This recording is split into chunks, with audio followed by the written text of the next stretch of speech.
अभी पूरन जी के परिवार से मिला और हम सब लोग, पूरा देश स्तब्ध है कि जब से ये घटना घटी है। और जितना मैं भी मीडिया में पढ़ रहा हूँ, उनके बारे में समाज से लोगों से सुन रहा हूँ, राजनीति के लोगों से, ऑफिसर से, मीडिया के लोगों से जितनी भी जानकारी मिल रही है, हमें गर्व होता है कि हमारे सिस्टम में पूरन जी जैसे आईपीएस ऑफिसर थे, जिनका दिल और दिमाग दोनों जनता के लिए काम करता था, लोगों के लिए काम करता था। मैं भी उनके परिवार से मिला। जिस सदमे में उनका परिवार है उसका बयान करना मुश्किल है।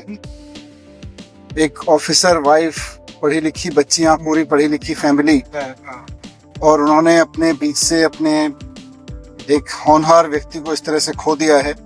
सब सदमे में हैं और उससे भी ज्यादा सदमे में इस बात से लेके हैं कि एक पढ़े लिखे ब्यूरोक्रेसी के टॉप तक पहुंचे परिवार के साथ जिस तरह पुलिस पेश आई है, जिस तरह से उनकी बॉडी को जगह जगह शिफ्ट किया गया, जिस तरह पुलिस का कंडक्ट रहा, वो बहुत ही सस्पिशियस है।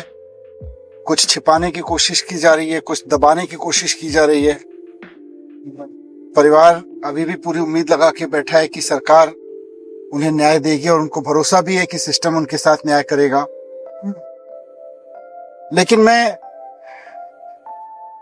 देख रहा हूं कि पूरे देश में इस समय जो माहौल बना हुआ है कि वो चाहे किसी आईपीएस ऑफिसर को जो पढ़ लिख के अपनी प्रतिभा के दम पर इतने टॉप पोजीशंस तक पहुंचता है, उसको हैरेस किया जा रहा है क्योंकि वो दलित है।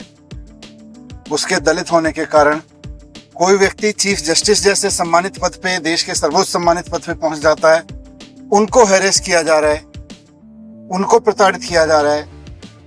ये क्या भारत बना रहे हैं हम लोग 21वीं सदी में, जब सारी दुनिया आर्टिफिशियल इंटेलिजेंस के युग में जी रही है, एआई को आगे लेके आ रही है सोचने समझने के लिए, टेक्नोलॉजी को लेके, और हम इस युग में जी रहे हैं कि हमारे देश के चीफ जस्टिस पे जूता इसलिए फेंका जाता है क्योंकि वो दलित परिवार से आते हैं। हमारे देश के एक आईपीएस ऑफिसर को इतना प्रताड़ित किया जाता है क्योंकि वो दलित परिवार से आता है, और कुछ लोगों को लगता है कि दलित परिवार से आके उसकी हिम्मत कैसे हो गई इतना आगे बढ़ने की। ये कौन सा देश खड़ा कर रहे हैं हम? और क्यों इस पे हम लोग एक सामूहिक एक्शन नहीं ले रहे?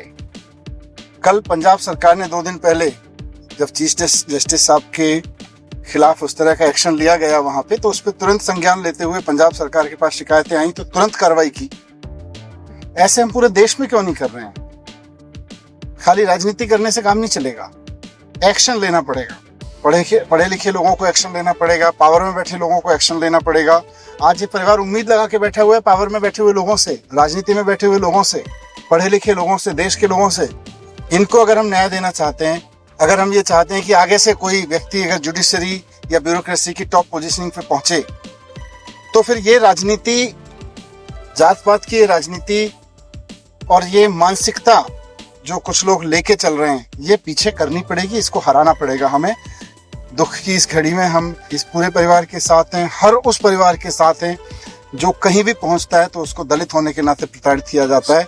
आम आदमी पार्टी, हमारी सरकार, हमारी पूरी टीम, और मैं समझता हूं पूरे देश का हर संवेदनशील आदमी ऐसे समय पे हर उस परिवार के साथ है जिसको किसी सरकारी दफ्तर में बैठने पे दलित होने के नाते प्रताड़ित